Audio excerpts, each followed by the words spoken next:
The road to the 2013 Vanier Cup officially began this past weekend for the UBC Thunderbirds football program as training camp opened with team testing.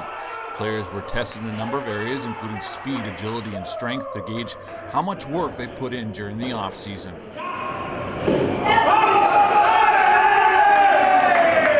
One of the things I was really impressed with when we tested is the way guys were lifting.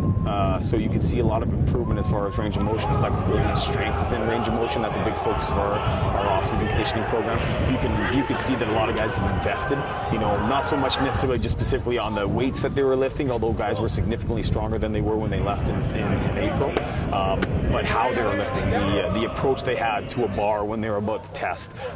You can tell a lot about a person and what they've done just by watching them do those type of things. And I think there's been a pretty heavy investment from these young men, and my experience tells me that, when a team invests in large quantities, you usually have a chance to be pretty successful. Following testing, head coach Sean Olsen decided to have a team-building exercise which saw the group tackle one of the province's most challenging hikes in Squamish, BC. There's a lot of analogies, obviously, with hiking a mountain and any kind of competitive season. For this team, I wanted to, our motto this year has been all weather.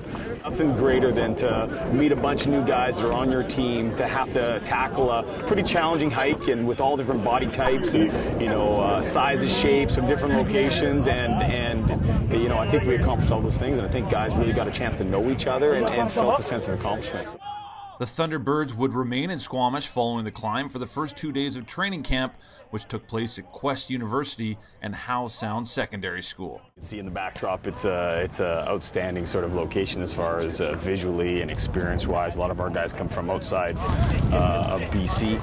It's cool for them to be able to see a bit of the country, a bit of the province that they're playing for, a bit of the location that or the surrounding areas anyway. So that's a huge plus. Good. Good, nice cut banger, nice cut banger. Being in an isolated little bubble is also nice for our guys. You get a chance to spend basically 24 hours a day with your teammates, get to know them really quickly. So there's a lot of real positives there.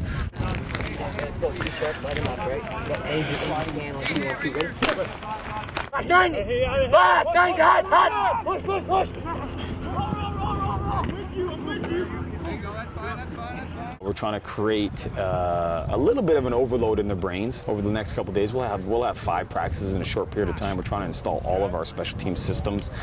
We don't expect to execute them at a great level coming out of the camp, but we want everybody to understand what their responsibilities are. And we're trying to install basically, a large volume of our offense and defense. And when we get back to UBC, we want to be able to add a lot of the little intricacies of what we're trying to do as far as our blitz game and some of the special plays that we have. But we're hoping to come out of these 2 days with a heavy portion of our offense, defense, and special teams that haven't been inserted.